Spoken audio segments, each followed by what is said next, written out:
Une nouvelle frappe massive de la Russie contre l'Ukraine dans la nuit de jeudi à vendredi a fait au moins 4 morts et une vingtaine de blessés. Pour la deuxième fois, les troupes de Moscou ont utilisé leurs missiles hypersoniques Oreshnik. Une escalade inacceptable pour Paris, Berlin et Londres. Lola Colomba.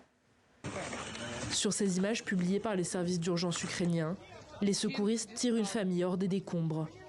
Au cours de la nuit, la Russie a mené des frappes massives dans la région de Kiev et dans la région de Lviv.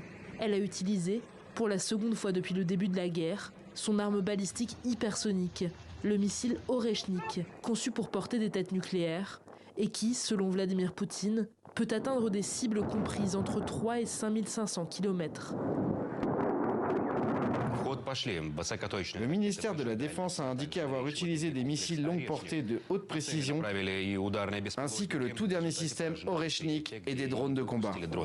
La télévision russe évoque des représailles à la suite de l'attaque présumée contre la résidence de Vladimir Poutine en décembre, que Kiev dément avoir menée.